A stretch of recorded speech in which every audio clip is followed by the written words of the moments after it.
Yo,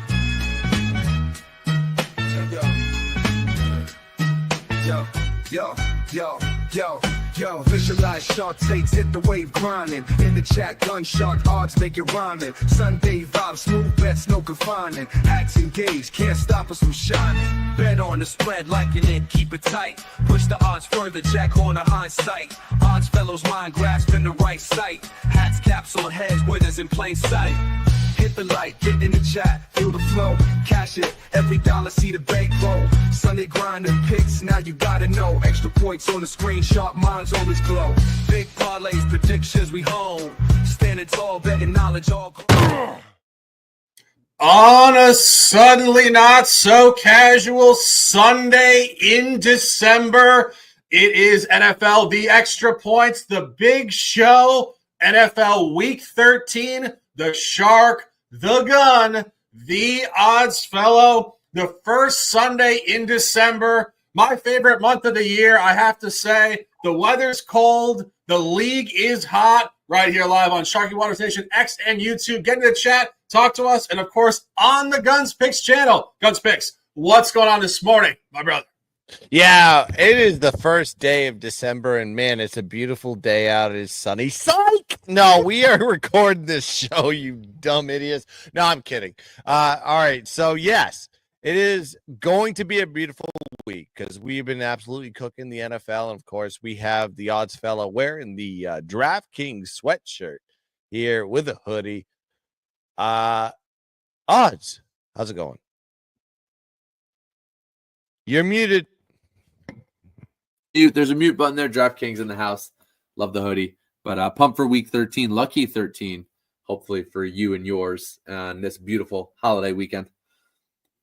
Absolutely. Hope you guys had a great Thanksgiving, great Black Friday, and, of course, a great college football Saturday yesterday. It was. Sundays are for the Sharks. First play, we're going to the Gun. Chargers traveling to the East Coast at the Falcons off a tough loss in the Harbaugh Bowl last week, returning to where they performed very well on the road, and the Falcons do not function well in this spot. Guns Picks, Chargers on the money line, official. Yeah, I think it's a bounce back spot. Like everybody says, like, oh, you have the Chargers coming off a short week. They have the Chiefs on deck. However, I think this is a good spot to take the Chargers. When you look at the Atlanta defense, they're ranked bottom of the league in most statistical categories. They're ranked 25th in opposing scoring, giving up 24.9 points per game, 25th in opposing yards per game, and 22nd in yards per play. And then while the Chargers are ranked in the middle of the road as far as offensive categories, look at what they've done in terms of scoring in the last 5 games. They put up 26, 27, 27, 24, and 23. So this is an offense that is on the uptick, that is playing to the level of their defense. Now, Atlanta has not done well out of conference this season. They're 0-3 ATS versus AFC opponents, giving up losing by an average of 15 points per game. They're 2-6 ATS dating back to last season, if you want to even go that far back. Situationally, you would think, like I said, the LA Chargers coming off that Monday Night Football loss, going to face the Kansas City Chiefs, that would be a detriment to them in the middle game. However, non-conference opponents with KC on the road, they've just done well. Look at the situations here. Away favorite, 3-1 ATS, covering the spread by 8.8 points per game. Coming off a loss, 2-1 ATS, covering that spread 4.7 points per game. Then the Chargers on the first leg of a road back-to-back, which they are in this situation, they're already 2-0, winning by an average of 15 points per game. And then, of course, they're playing a team from the NFC South. They're already 2-0 ATS, winning by an average margin of 20.5 points per game. This is just the perfect spot for the Chargers. I know they have the Chiefs on deck. This is a slam spot here for the Chargers. Give it to me. -1 as the play. Yeah, any thoughts on this game? I'd like the Chargers to get back on track, too. Too much infrastructure there. I think Harbaugh has changed the culture, and that's what you're going to see, right? He's just got to get out of Big Brother's way. And now Big Brother's out of the picture for now.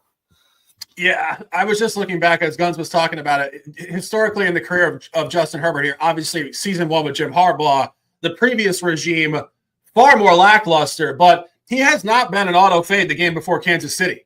You go through these games, even going back 2 years ago when the Chargers did go to the playoffs, which is their arc right now. They opened 2022 against Las Vegas with a cover right before at Kansas City, so they did not tank that. And later on that year, they played a really tough game at San Francisco, played San Francisco incredibly tight. 22-16 inside of a possession before a tight loss versus Kansas City. So this is definitely not a look ahead. And again, I think you have to really center on the coaching advantage in this game. Jim Harbaugh is significantly higher level of a coach than the coach down in Atlanta. You saw it when, I believe, Raheem Morris, is that the name? Raheem Morris? Yeah. You saw it when he coached Tampa Bay years back. Lackluster football. And this is the constant conversation in NFL football with these recycled coaches and coordinators. If you can't do it once, you're not going to do it a second time. Look at Dennis Allen, Raiders, Saints, equally terrible. If you can't motivate guys once, you're not going to do it twice. And as Guns mentioned, the Falcons just totally underperforming outside of the division. 4th matchup this year against the West of the AFC, getting dominated across the board. Take the Chargers. I believe this will cash an official from the gun. Staying at 1 o'clock, more out-of-division football, out-of-conference football. Seattle traveling to MetLife Stadium. Geno Smith was born here, if you will, within the league, and he is returning to where he has performed great as a road quarterback for other teams at MetLife. Throwing it to Anthony for a total in this game. I will jump off with some comments under 42.5. Yeah, ultimately I do lean Seattle, and I think the Geno and the ghosts of Jets past continue to probably get home against them as this Rodgers infrastructure crumbles. But we're actually looking at the under 42.5. Number I like. Just listen to some of these offensive stats, right? And you're not going to hear a lot of top 10 teams here, right? We're going to rattle these off quickly. Points per yard, Seattle 19th, Jets 23rd. TDs per game, Seattle 12th, Jets 21st. Red zone scoring attempts, Seattle 30th, Jets 15th. Red zone scoring percentage in terms of TDs scored in that red zone, Seattle 18th, Jets 23rd. Offensive TDs per game, Seattle 12th, New York Jets 16th. Offensive points per game, Seattle 19th, Jets 24th. Points per play, Seattle 18th, New York Jets 23rd. These teams in every single offensive category that you could go and find out there are not even ranked in the top 10, generally are outside the top 15, right? So you're talking bottom half worst offenses in the league statistically. The point differential gets super interesting. Seattle sitting in first place there with a +2. The Jets sitting there, struggling, as we know, record-wise at -38, right? But one key thing, too, and why I think ultimately Seattle gets home, since week 9, their defense ranks 4th in the NFL, only allowing 16.3 points per game, and they're 5th against the run. That's really going to bottle things up for Rodgers, that Breece Hall dynamic duo they had with that rookie running back, and now I'm blanking on his name. But getting the two of them going is really the only way important for him to kind of scale and maybe get the Jets offense back on track, but I just don't think it's going to happen in this game. So give me that, sloppy, wintry MetLife kind of atmosphere, and we're going to go under 42.5 right here. Yeah, I would tend to agree with this. And I think an interesting corollary here in week 2, Seattle traveling to New England. Yep. What's your total here? 42.5? Yeah, that one closed at 39.5, and I think it only went over because of that overtime, right? It's right in that. It did. Only speaking to the pattern here, 23-20, basically the same exact line. Seattle -2, 42.5. I don't think you're necessarily going to see a repeat of that, obviously backdooring in overtime. But I do think in terms of the actual ATS environment, it could be tight.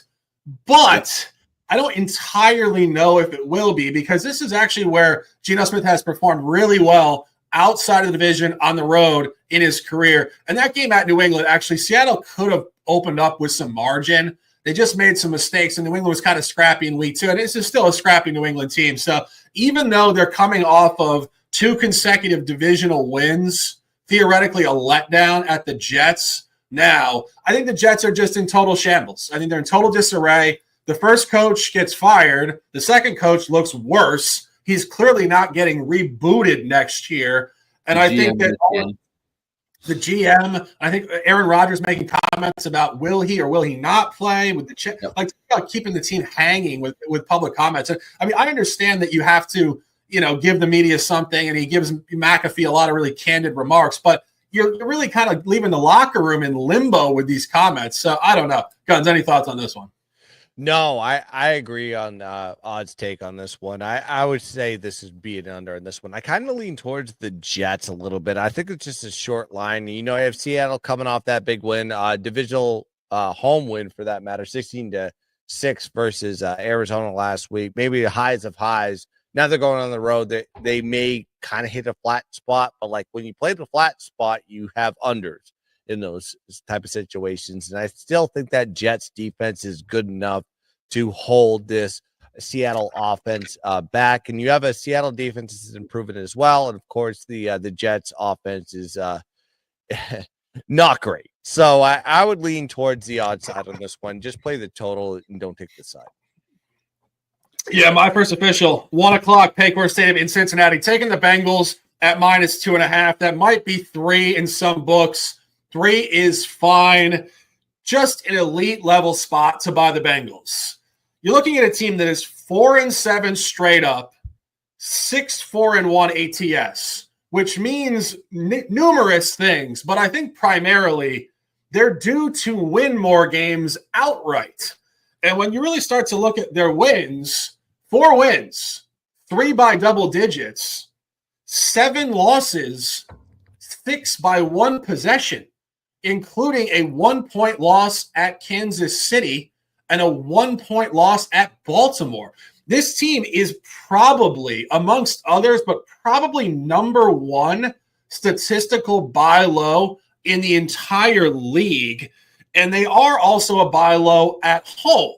As we've talked about on this show week after week, Burrow and Taylor and this group are notorious slow starters. They don't come out ever in September, October, and in their home stadium. Started 0-3-1 ATS. They did finally cover against the Raiders a couple weeks ago. I think that continues upward momentum, and it continues upward momentum to where they have performed well in the division this year. Actually going 2-0-1 ATS, 2 tight losses to Baltimore, and a cover against Cleveland. And if you really look at what's going on here, every game for Cincinnati right now is a Super Bowl. They cannot lose and go to 4-8. That is it. And I think they can actually really catch some upward momentum here because of their schedule. Home versus Pittsburgh, then at Dallas, at Tennessee, home versus Cleveland, home versus Denver, at Pittsburgh. You could make a significant argument. They could win all 6 of those games. And you talk about Pittsburgh here very briefly. Pittsburgh is the ultimate level of fool's gold. 8-3 straight up, 8-3 ATS, 4-1 ATS with Russell Wilson. We said it last week versus the Jets, Giants, Washington. Really a backdoor versus Baltimore, and then he finally loses to Cleveland. It's not where you bounce back. Road in the division, both on the road. Final point on this, Pittsburgh won both matchups last year. You get a double revenge game. It was Jake Browning at quarterback, not Joe Burrow. The last 3 times Burrow played Pittsburgh, maybe not surprisingly, 37-30 win in 2022 and 2 wins in 2021 versus Pittsburgh by 14 and 31 points. Top spot on the early board. This is a 3-way collab. Anthony, did I say it all? You got anything for me? Talk to me. You said it all. No, I mean, look, for me, it's telling too when you get that matchup, standings wise, and look what you have here. You have a 4-7 team. Yes, at home. Yes, in division, right? So a little bit of noise there, but a 4-7 team giving points against an 8-3 team that's first in the division. So that right off the bat should be telling you what's how this game could play out, right? Matchup wise. And for me, I think a big part of it is offensively. I just don't think, this is going to put a lot of pressure on the Pittsburgh Steelers defense. And obviously that's an elite unit. But when you talk about elite units in the NFL, you talk about the Cincinnati Bengals and that offense led by Joe Burrow.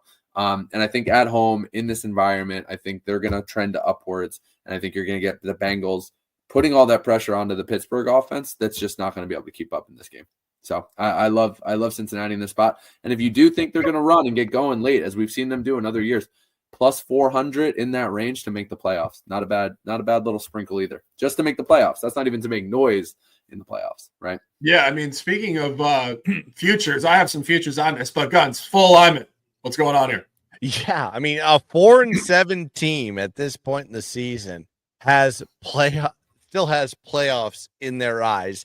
And I agree with it. I think that is a good future to take on this one. But you hit a lot of the key points situationally, Shark. But let's talk about like the spread between the offenses and the defenses for a second. Because Cincinnati, what do they love to do? They love to pass the ball. Burrow in a bevy of wide receiver weapons. They're sixth in pass play percentage, fourth in pass attempts per game, first in passing yards per game, and they're sixth in giving up the QB sacks. And when you look at Pittsburgh, which I found alarming, their vulnerability is in the passing game. They're ranked 17th in opposing passing yards per game, and they don't get to the quarterback as far as QB sacks is concerned. And they have TJ Watt.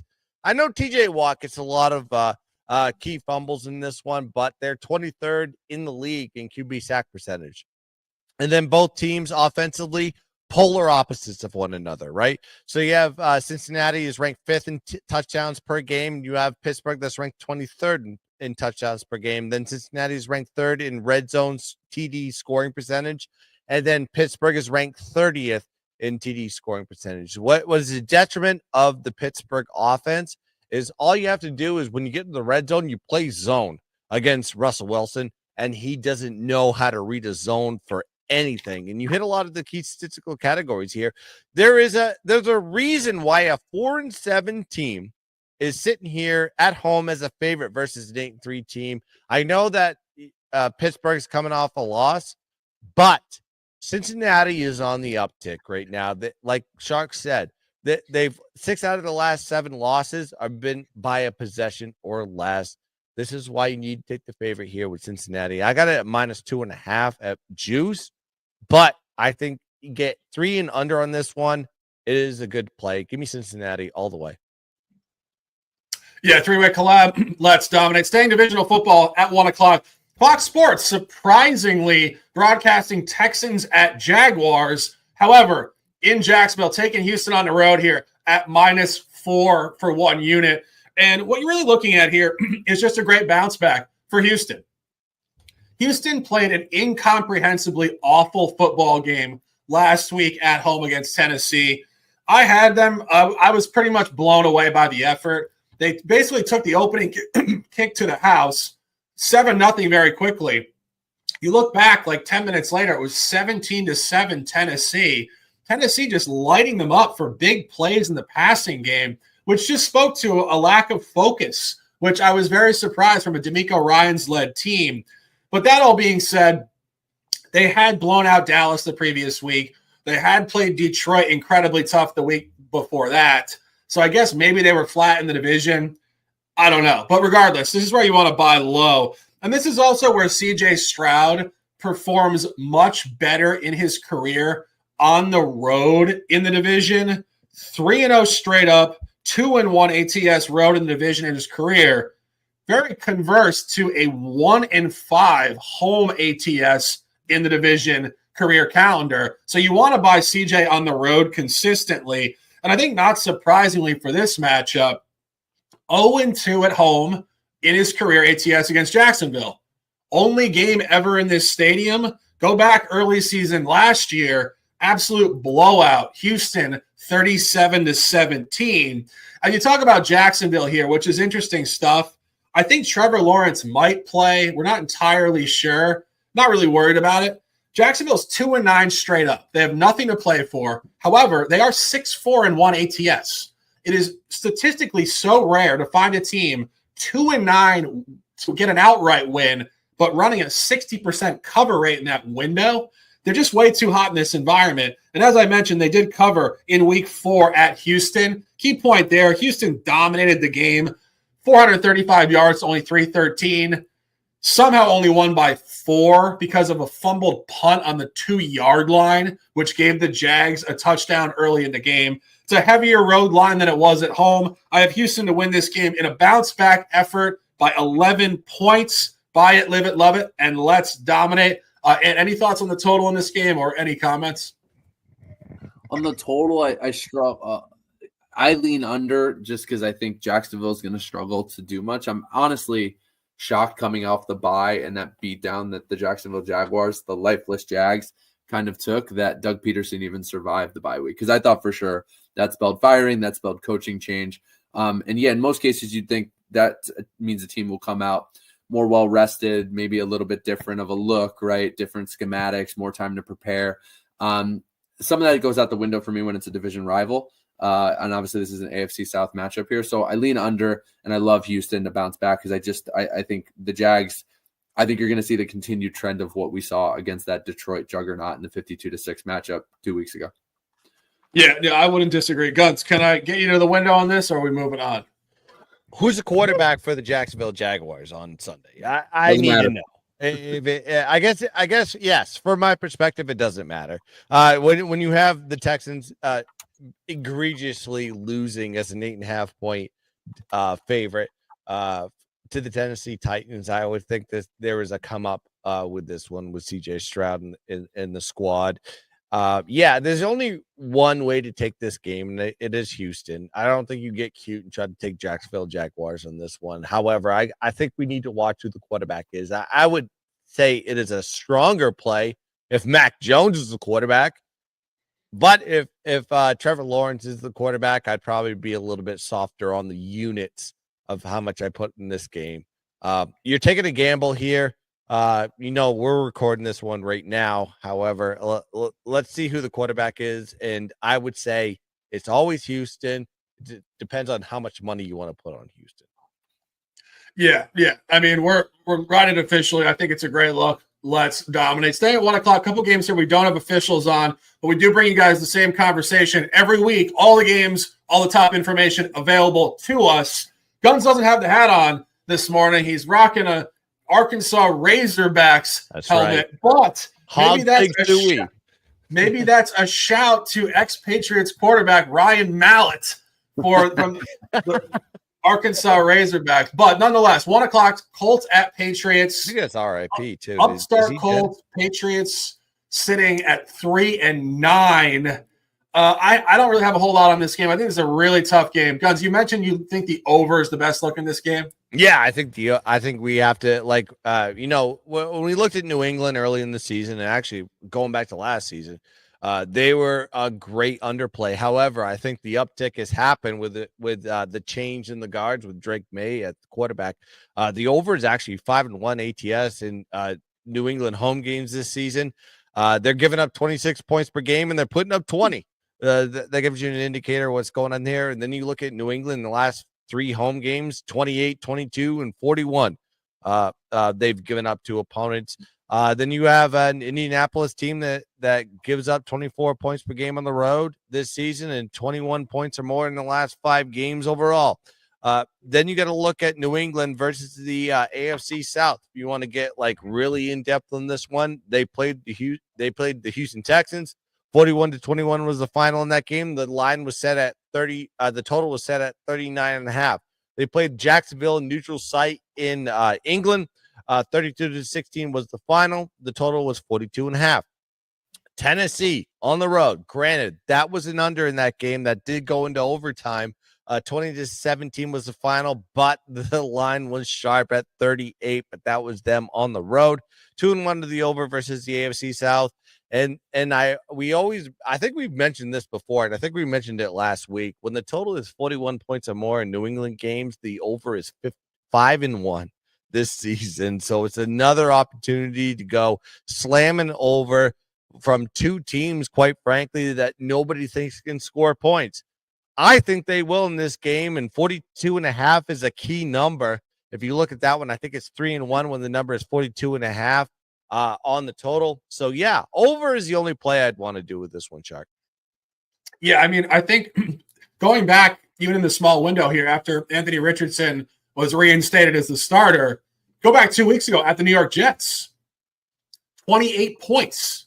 Yeah. And that's against a supposedly stout Jets defense, albeit unmotivated at this point, but still very talented.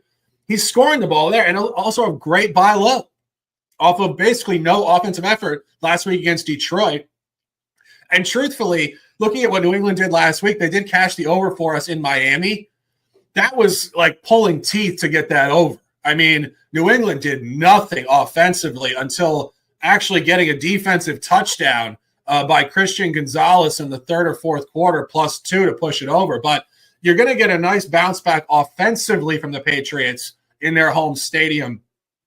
I haven't looked at the market steam on this, but I actually really like this over. Guns, further. I got one more key stat on this one. So Indianapolis also played 3 AFC teams, and they played Buffalo 30-20. That went over. 28-27 versus the Jets. That went over. The only over that didn't hit was Miami, where it was 16-10 was the final in that one. But guess who the quarterback was for Miami? It wasn't Tua. It was Tyler Huntley.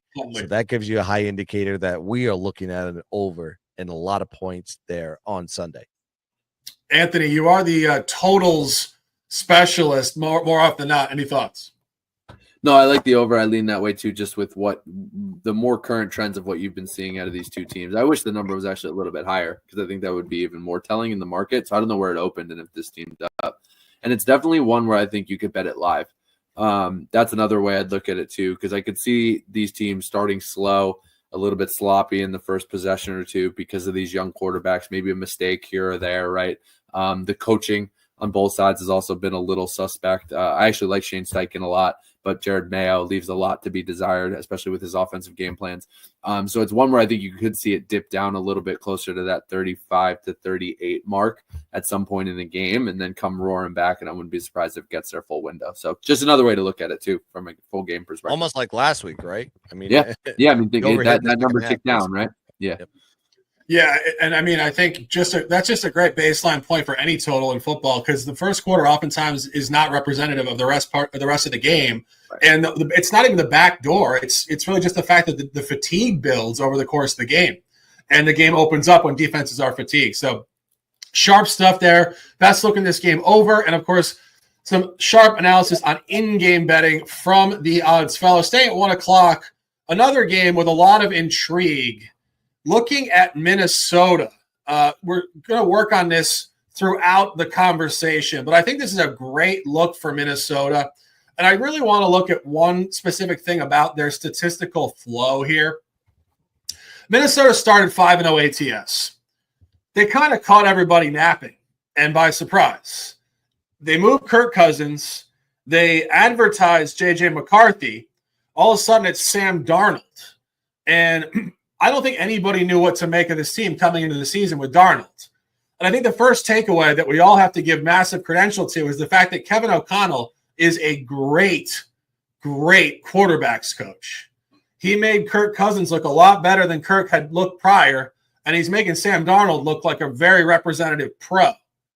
So, staying course with that, if you allow that 5-0 sample to be the league not being adjusted, therefore, maybe Minnesota caught a bit of a fortuitous sample in their favor. Then they had a bye week. They came back. The last 6 games, they're 2-4 ATS. So you'd say to yourself, all right, they were too hot. The league adjusted. Now they're just not very good ATS. This is where it gets interesting. I don't think so. I think they're actually very good ATS. They've actually just hit a cluster of outliers to hit that 2-4 sample. And if you go back to week 7, game against Detroit, back and forth game. There was pretty significant leads on both sides of the game throughout, but late in the fourth quarter, Minnesota had a chance to get a first down or two with the ball and the lead to eventually run out the clock and kneel down. They could not get those first downs, ended up punting, and Detroit came back and kicked a game-winning field goal. But the point here is it's very well acknowledged at this point in the season that Detroit is the favorite to win the Super Bowl. Minnesota was right there with Detroit. Right there. Then they laid an egg on the road at the Rams, which is fine. Total letdown. Let that be what it is. 2 non-covers since at Jacksonville. 12-7, -5.5, hook non-cover. They outgained them in that game by about 4-1. Talk about an absolute outlier. And then last week at Chicago, 30-27 in overtime. That is not how that game played at all. That game very well could have ended 27-16 Minnesota. They were in control the entire way. Chicago had a late touchdown with DJ Moore, an onside kick, a field goal, and then it went to overtime. Point is, 2 out of their last 3 games, they didn't cover in egregious, outlierish manner. So this is actually a buy low on Minnesota. And we were just talking about it before the show. Arizona has definitely taken on a buy element on the road for pretty much the duration of Kyler Murray's career. I think we're seeing some more clarity at this point as to where he performs well on the road versus not. So far this year, outside of the division, he's 2-0 ATS at the AFC East.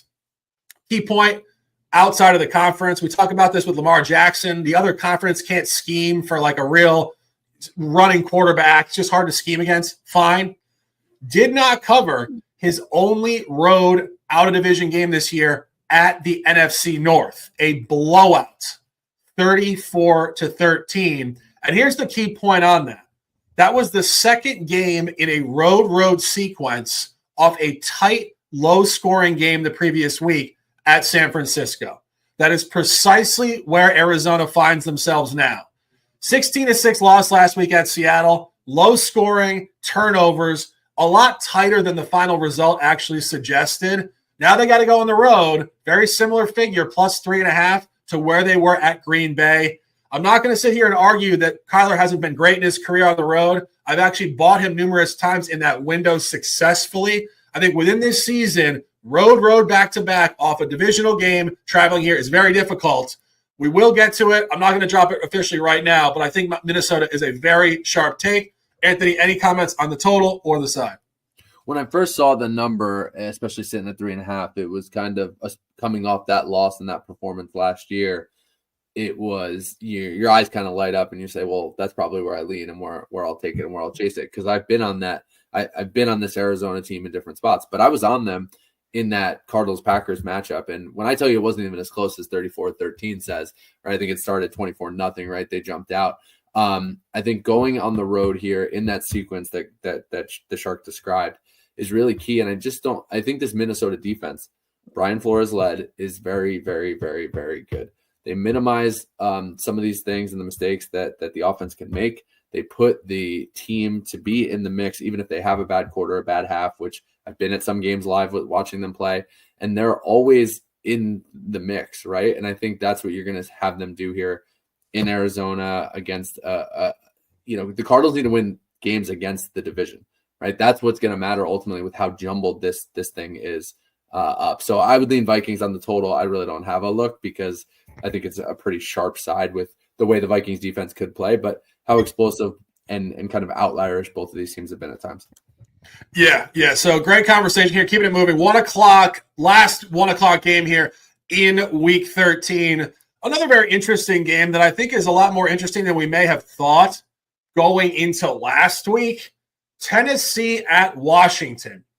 Washington lays a complete egg at home to Cooper Rush and the Cowboys. 34-26 loss. Again, a wild game, kind of like we described with Minnesota, Chicago in the division. Didn't get to those points until the last 2 minutes of the game with 3 touchdowns in the last 5 minutes.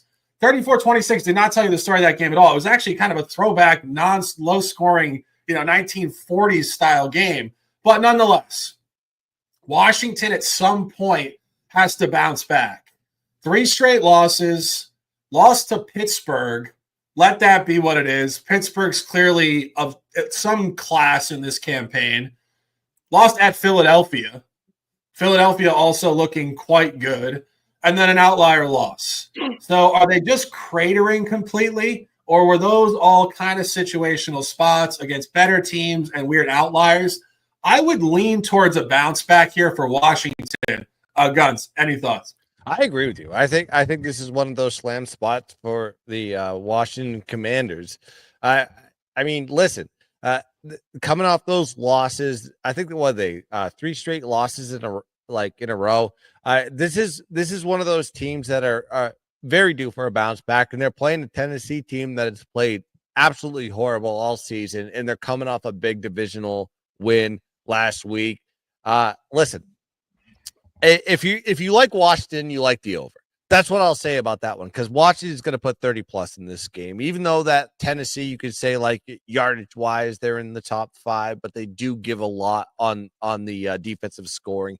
If you look at their statistics, I think this is one of those spots that is a dead spot for Tennessee, but a must-win for Washington because they want to keep in the playoff talk.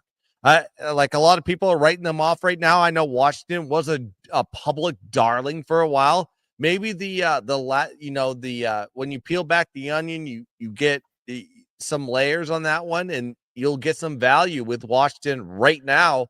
And I would only take the Washington side on this one, and I would only take the over. I'm not officially on any of the side or the total in this one, but I think this is a bounce back spot for the Commanders.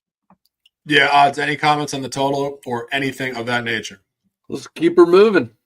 Yeah, I was just going to say, as we close this up and go to the 4 o'clock slate, as much as I want to buy low on Washington, I am a bit concerned, to use a favorite of our group chat word here, that Washington was clearly very hot. I don't think they necessarily come back and lose this game to Tennessee. It does concern me to a certain degree this could be a field goal game, because when I'm looking at Tennessee, I think Tennessee does have a statistical buy low in them. They were 1-9 ATS prior to covering at Houston. But if you actually start to look at the Will Levis sample, he's actually performed reasonably well on the road all year. If you go back to week 1, I'm sure you guys remember Tennessee had a significant lead at Chicago, I believe 17-0 in the game, and proceeded to completely melt the game because of a special teams touchdown for Chicago and a defensive touchdown. Point being, Tennessee was pretty representative at Chicago. Then Levis got hurt. Road games at Miami, Buffalo, and Detroit were all Mason Rudolph. So Levis didn't play another road game after week 1 until week 10 at Los Angeles Chargers, and he played reasonably well. They didn't cover, but it was close enough, 27-17 against really an elite team. And then, obviously, last week, beating Houston outright in a game that, I said I think Houston played a terrible game, but Tennessee dominated the game. So I don't know if you can totally throw out Tennessee upticking here. And again, numerically, 1-9 has to improve in some format, particularly in professional football, where these are the top players on the planet, just always kind of pulling back to 50-50 more than not. So it just keeps me off it for that reason. I think that Levis potentially has something in him. And just one final point on this. I was just reading, since there was some sort of scheme change going back about 3 weeks, Levis has completed 8 explosive passes over the last 3 games, including a 63-yarder to Calvin Ridley. And it seems like a scheme change. So something's changed here. As much as we introed this game saying we like Washington, we do like Washington to bounce back. I'm not sure selling Tennessee at this point in their statistical flow is very good, however. So I got a good blind prop on that game. Just take Will Levis over his interceptions. He's due for one, and I usually set it at a half a interception. It may be juiced at this point, but he threw a pick 6 last week, even though they won the game versus Houston. He just is inevitable going to throw a pick in this game. I know it's juice. It might be a minus 200 by the time game time hits, but just take it. It's easy money. Look, another point too that plays into you saying he's going to throw that pick, and he probably will. And the way we're talking, and this is why I love this show too, right? And hopefully you guys enjoy it. Like I said, I didn't have a lot of analysis, but as you start talking and thinking and seeing other things, right? The 3 of us talk a lot. We share a lot on this show.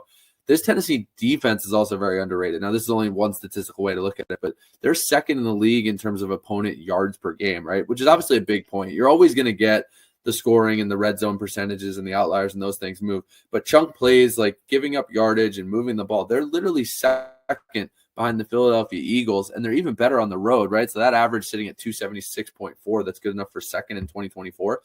Drops to 252.5 on the road.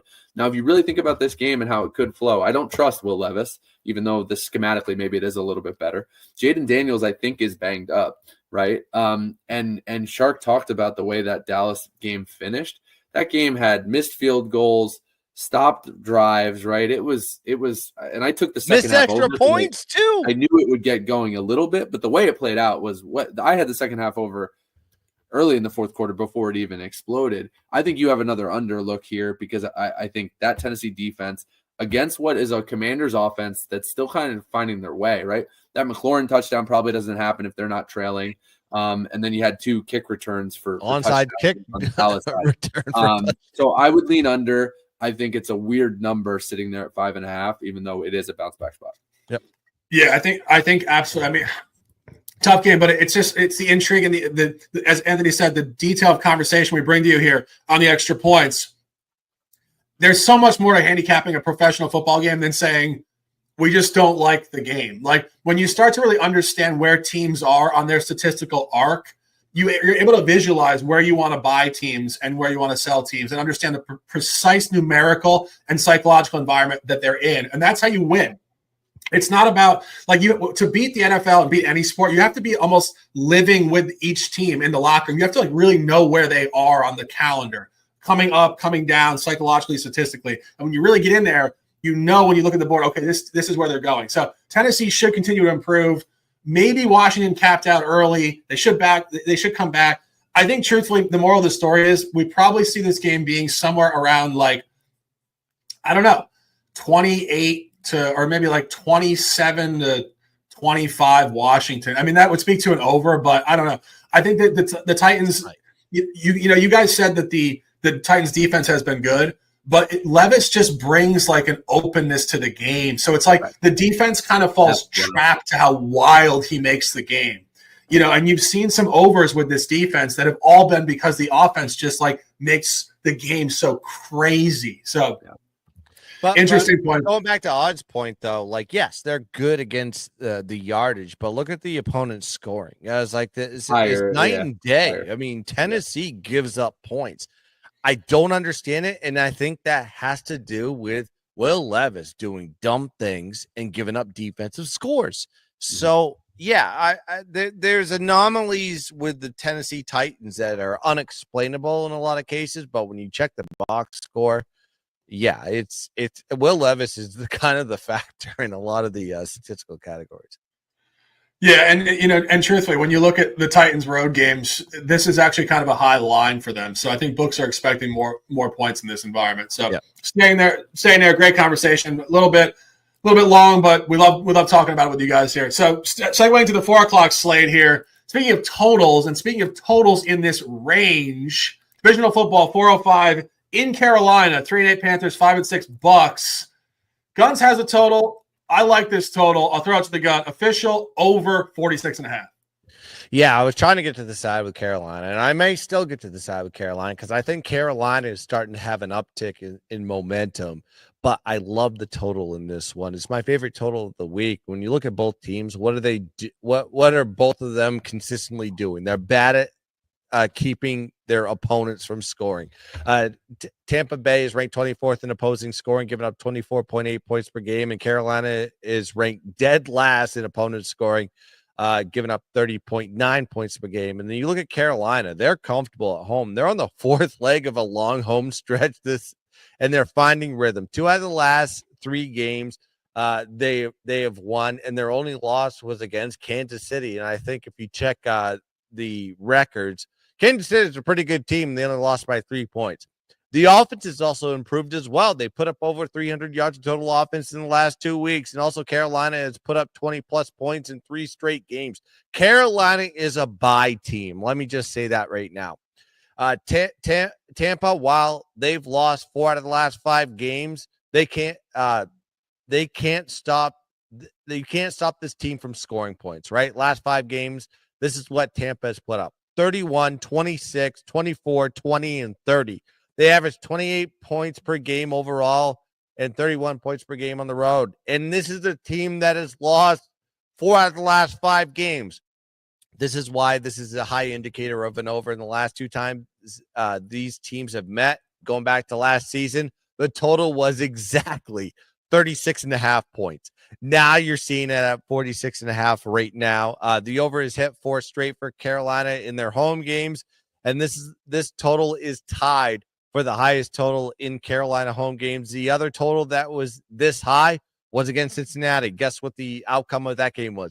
34-24, 58 total points. The over is hit 3 out of the last 4 for Tampa's road games. They were the under last week against the Giants, but that was against DeVito, not Danny DeVito.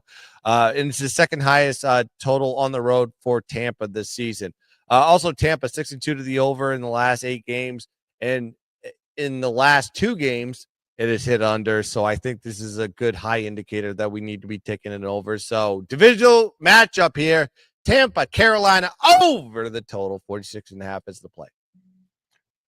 Yeah, no, when I was looking at this, I completely agree. You know, as we mentioned, this is just a Carolina team that plays basically no defense. I mean, this has been the entire season. You saw it last week. We said on this show, the Chiefs probably win. Carolina's probably pretty representative. Sure enough, 30-27, non-cover Chiefs and an over. And, you know, when you look at what Bryce Young has done since returning, you know, it's interesting how these quarterbacks come in and out and they go away for a few weeks and they come back. And we said it with Anthony Richardson. He went away. He's looked a lot better since he came back. You know, even Will Levis, he's looked better since he came back. Bryce Young has looked a lot better since he's come back. I mean, to the surprise of everybody, I think, including the three of us, when he came back, I think we thought, here comes a continued blowout tour. No, they won 2 games. They beat the Giants overseas, and they competed to a 3-point margin against the Chiefs. So I think the Panthers have found something. I think it's very hard for any professional football team to continuously crater forever. There's just that much talent on these rosters. The over is a great look in this game. I had a small concern, but I'm not worried about it. Anthony, any comments on it?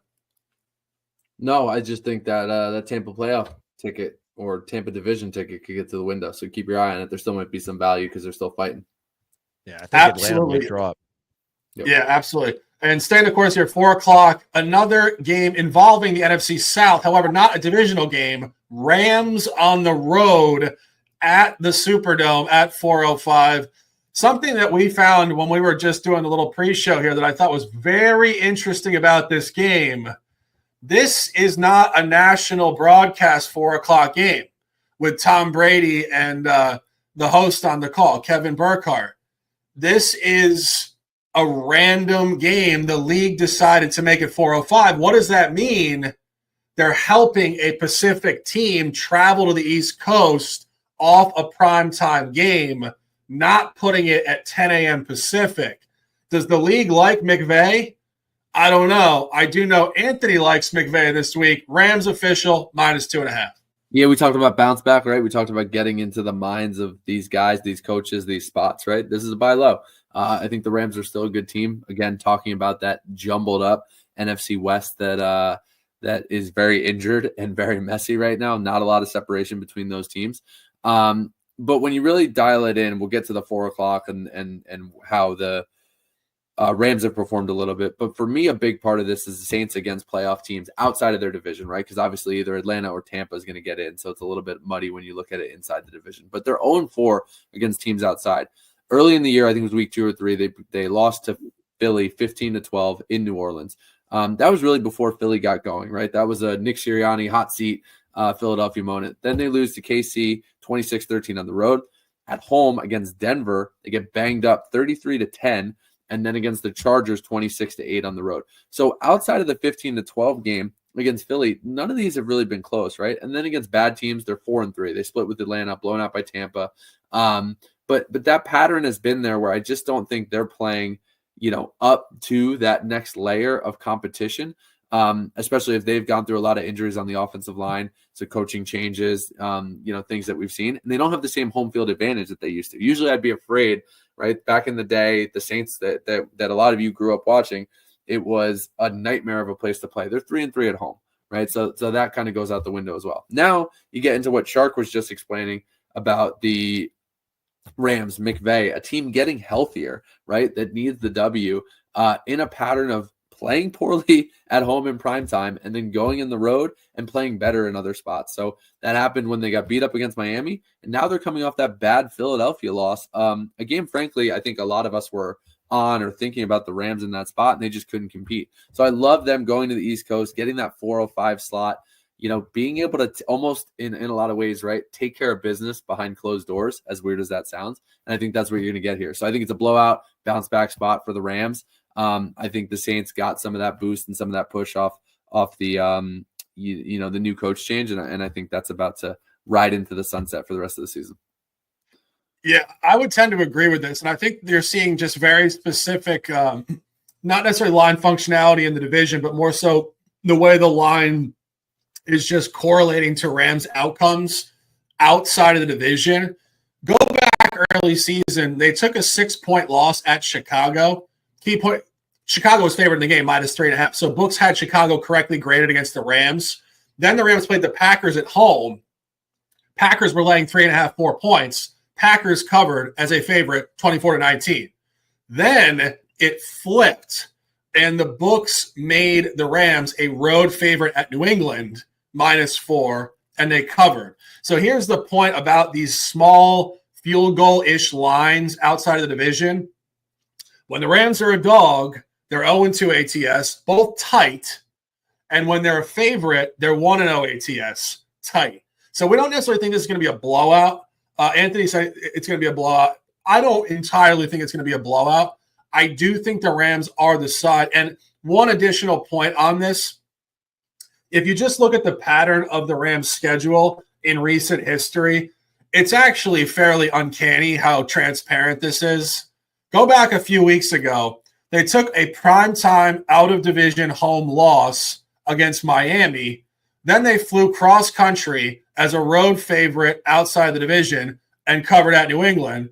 Then they came back outside of the division, prime time, and lost to the Eagles. Now they fly back across country to the Saints as a road favorite.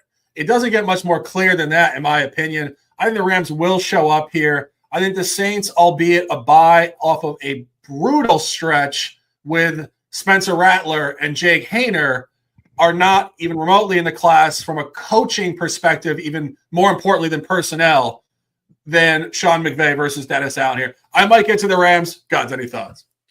I agree with you on this one. You said it perfectly about the situation. It's like how this Rams team performs in that travel across and everything like that. Listen, the Saints are a falling knife.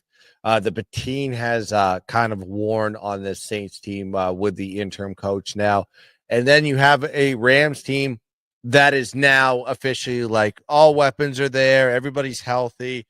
And this is a team that still is on the rise and still has playoff hopes in mind. And I think that, you mentioned putting futures on the Bengals earlier in the show. I think we should be putting futures on the Rams too, because I think this is still a team that can make the playoffs, especially how healthy they are, getting Puka Nacua back and Cooper Kupp, Kyron Williams in the backfield, and of course Matt Stafford.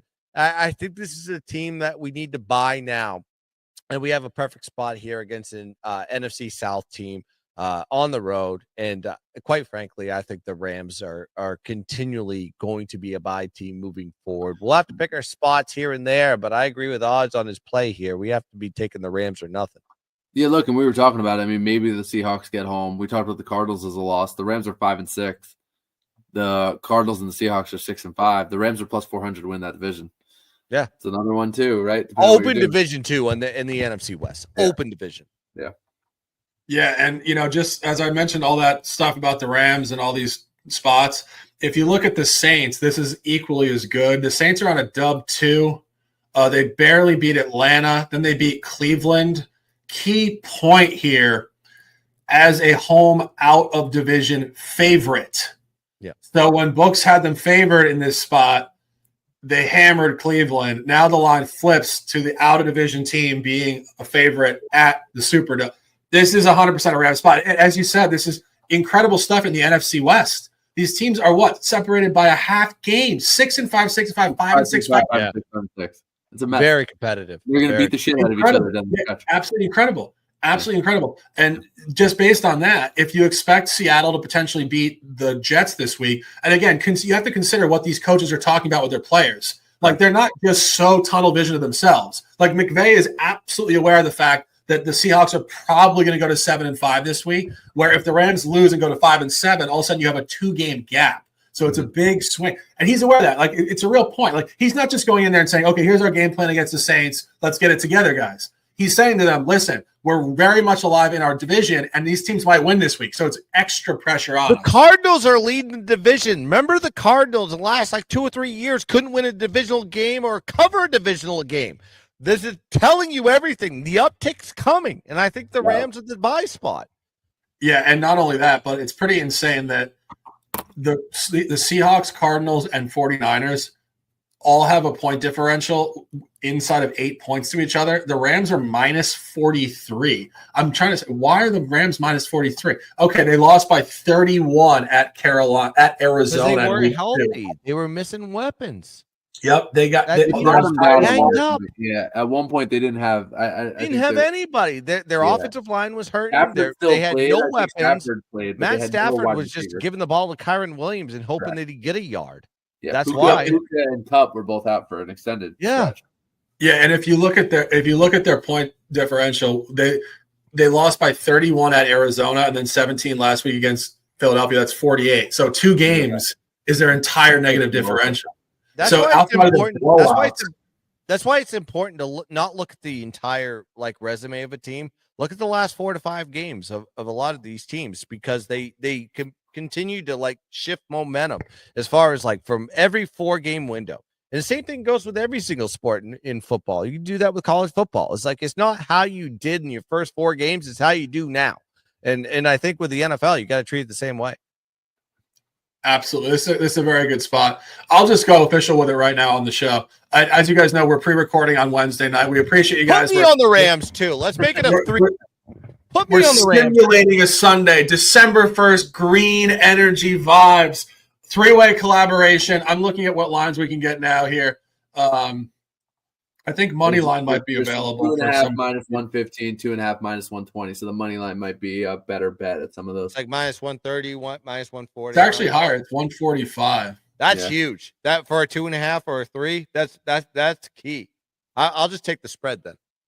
Minus 2.5, minus 115 is the best. 3 ways have been good. The 3 ways have been good. I'll write it down. Minus 2.5.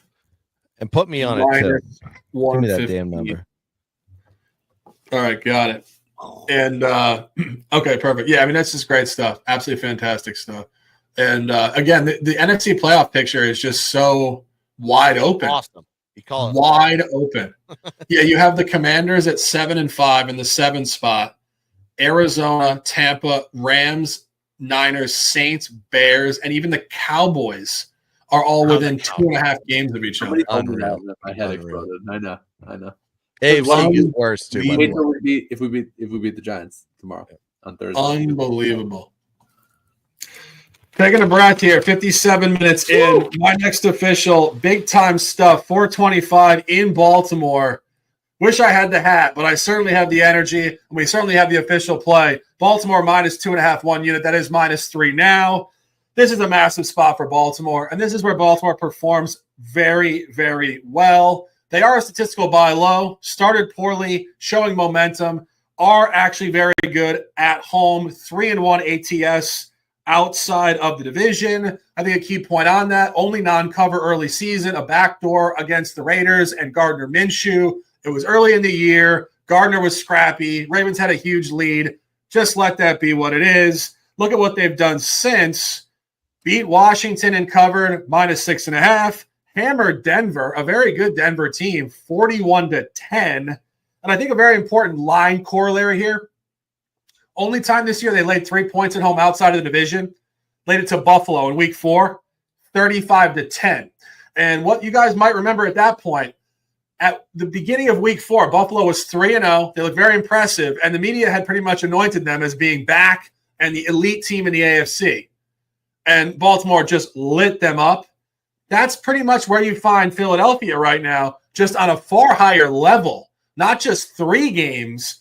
Philadelphia is on a 7-game outright win streak, 5-1 ATS last 5, and really in a brutal spot. Road win at Rams in prime time, stay on the road, and go to Baltimore. In Jalen Hurts' career, he is 1-3 ATS in the second leg of a road sequence if he covered the previous game. You saw it earlier this year. They covered a game and won outright at the Saints. stayed on the road outside of the division the following week and got blown out at Tampa Bay. This is where all worlds collide. Philadelphia's win streak, 7 in a row. Only one team currently in the playoffs in that cluster. It's a soft schedule. They obviously look good. We love some of their guys. Saquon Barkley has looked absolutely electric. It's never personal. It's just analytical. Baltimore, lay down the hammer. Guns picks. Do you agree? I always say this. There's two situations that are a must take with the Baltimore Ravens. It's awful loss, which was last week. This is why we took the Ravens, and when they're playing the NFC. Yeah, it's like those are the two windows that you got to take this team, and then it's a perfect situation because you have two great teams that are on the rise. However, I think on the Philadelphia side, this team is so overinflated, right? It reminds me of last year. It reminds me of that time. I think it's around this, at least this week or the week after or something like that. It was like when you had Philly that would just win in every single game, right? Then they had to play the 49ers, a team that was a little bit of a step up in class. And what happened? The 49ers thumped them, and it started this weird trend with the Eagles where they just lost every single game after that, right? We may have the situation here. The Ravens are just a bye team. They could run the ball well. Their defense is continually improving. You saw it last week, especially against the pass. I think this is another one of those situations that we just have to keep buying the Ravens for now until maybe a divisional game when they kind of like flub up and fall asleep at the wheel. I think this is, I'm just trusting that Jackson. I'm trusting John Harbaugh. I'm trusting that defense. I'm trusting everything about this team that I think, especially where most of the offense is coming from Saquon Barkley, right? Big runs and a lot of touchdowns. They're playing a top 5 rush defense here with the Baltimore Ravens, and giving the ball into Jalen Hurts' hands and making him pass the ball may be the downfall of this Eagles team. So it's Ravens or nothing for me. Absolutely. Anthony, any comments? Can we get you 3-way on this one? Let's do it. I want to look something up here while we're going. I love any opportunity to fade Philly. But no, I think the Ravens, I'm high on both of these teams. I think, again, in the futures markets, how they're both constructed, I think in a playoff atmosphere, I just think it's just still a tough matchup for Philly because a lot of the, what I love to look at is the matchups on both sides of the ball. And the way Guns described it, I think is really true. The key for me and the matchup and the best unit on the field could be that Ravens run defense, right? And how they stop and match up against Philly. And then I think that really takes a lot of the air out of the tires of Sirianni, Jalen Hurts, and the rest of that Eagles offense. So I'll go 3-way, and we'll get it done on Sunday Night Football. Well, I totally agree. And Gunn's point about the San Francisco game last year was a great point. I was on San Francisco last year. It was, as you said, basically the same calendar spot. Philadelphia was so hot. Everybody thought they're going to run the table again, go to the Super Bowl. And I said on a video, I said the 49ers are the disruption. We'll say it this year. The Ravens are the disruption. Turn up the hammer. Let's dominate. Last game on the Sunday card, very brief conversation here. Niners in complete disarray, more injuries than probably any team in the league to principal players. We were saying it before the show. The craziness of this is, you know what? Maybe the Niners' physicality is actually coming back to bite them a little bit. When you watch a Niners game, you can hear the hits through the screen. These guys hit so hard, and it's just getting to them. It's not just their offensive players. It's Nick Bosa. It's Greenlaw. It's what's his name? Lenore. It came out this week that Fred Warner's been playing with a fractured bone in his ankle since like week 4. And you're never going to say don't be physical in pro football, but if you're all getting injured, I don't even know what to say. Tough game. Bills here, obviously elite. This is unfortunate because this game was supposed to be an absolute marquee showcase game at 8:20. I don't know what to make of it. We don't know if Brock Purdy's going to play. Guns, any thoughts? Line's telling a story of this one. I mean, you're playing in Orchard Park, and it's -7 for a 49ers team that it had just coming off the Super Bowl, but it has to do with the injuries. Who's going to be the quarterback in this game, right? Is Brock Purdy going to be ready to play? Like, I have to wait for the injury report to come out to even even try to cap this game. And Buffalo is just one of the hottest teams in the NFL. If not, I would say they're probably the second best team in the NFL right now, currently, as far as the ranking goes. Baltimore being very close to that one. And of course, Detroit taking the number one slot in my power rankings. I'm not going to fade Buffalo. And I'm not in a position right now to go take the 49ers as a dog, just on the sheer fact that, like, their roster, I never know who's going to be playing week to week. So I think you make decisions on game time if you really want to actually put some action on this game. But from my perspective, I think it's a pass completely for me. Yeah, and are you going to get there on this game, or are we just not nothing this early? And looking at the injury report, I do think if you could start getting indicators that they're going to have more guys in the mix, then I would probably lean and take the Niners as that line starts moving or before it does move, because it's going to be a kitchen sink type of game for them. But nothing for me right now. Yeah, taking a breath. Monday Night Football. We don't always go into Monday Night Football. We do want to talk about this game for a few minutes. This game has a lot of access. I think all three of us are looking at Denver. This is not Denver, just square Denver, cover every game Denver, autopilot. This is deep situational analysis. This is Peyton. This is Bo Nix. This is two guys really growing together. It's maybe a little too early to say this is the same type of thing you saw with a young Drew Brees and Sean Payton, but it certainly could play in that direction. I think the mental makeup of Drew Brees, notably very mature coming out of college. I believe he used to train with the Marines. He used to bring all the Marines to camp, and they would just get in there. Look at Bo Nix, noteworthy, responsible, intelligent remarks consistently. I think this is potentially a continued upward point. It's something we talk about all the time on NFL The Extra Points. In the very beginning of a journey for a team, you don't fade them. They have clustered upward movement. It's what you're seeing here. That's why they're laying 5.5 points. I got some more comments. Guns, what do you think about this one? And the line's telling a story sitting here at -5.5 as we're recording this show. But you have Cleveland that's coming off a win versus Pittsburgh division game. But break down the box score here for a second here and pump the brakes, because Cleveland lost the yardage battle with a -64 net yards, and they had a -2 turnover ratio. And you have to ask yourself, how did they win the game? I mean, Pittsburgh missed a field goal, 2 turnovers on downs, and a fumble. That's how they lost that game. Even though Pittsburgh did win the turnover battle, they actually scored most of their points in the fourth quarter. But when we look at this Denver team, their strength has been their defense all season. They're third in opposing scoring, giving up 16.8 points per game. They're third in opposing yards per game. They're number 1 in yards per play and number 1 in opposing red zone scoring. This is a good defense. Credit to Sean Payton, and credit to a defense that has, I would say, 85% of their players that are on a contract year. So they're playing their ass off. And I know Denver is going to fall apart next season, but I digress. They're going to have an exceptional season this year. And then you look at the Denver offense, 19th in the offensive scoring. However, this team is on an uptick as far as the offenses go, because Bo Nix is getting comfortable. They've averaged 25.3 points per game in the last 6 games. And in that span, they didn't score 20 in 2 of those games, which were losses. And guess who they were against? 2 of the best teams in the AFC, Baltimore and KC on the road. Then you got to look at Denver. 5 out of the last 6 games, they've covered the spread. They're 5-0 ATS as a favorite. So when they're a favorite, the Broncos are a take. On the Cleveland side, they're 1-4 straight up on the road this season. Their only win on the road was against Jacksonville. We know how bad Jacksonville is.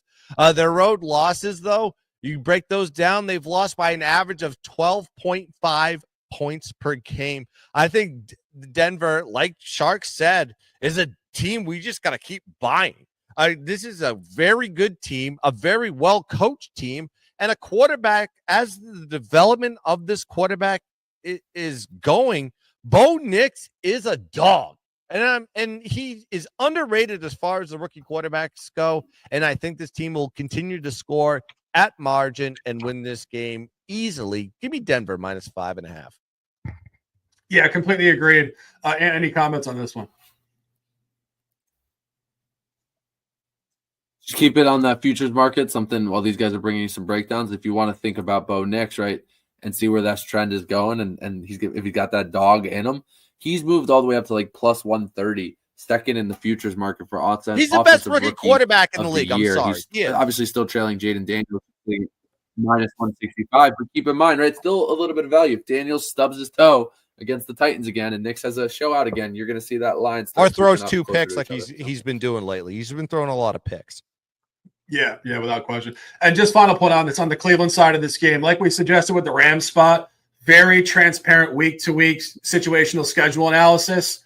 Since Jameis became the quarterback, they're literally just flip-flopping good divisional home efforts and poor out-of-division efforts. I mean, it doesn't get any more transparent than this. Week 8, beat Baltimore at home 29-24 by 5 points exactly. Then lost to the Chargers by 17. Then lost at New Orleans by 21. And then beat Pittsburgh at home by 5 points. 2 divisional home wins by 5 exactly. And 2 blowouts outside the division by 17-21. And you see the efficiency that, like Gunn said, of Denver as a favorite. They're hammering teams like this. The last time they played an out-of-division game, they freaking blew out Atlanta at home 38-6.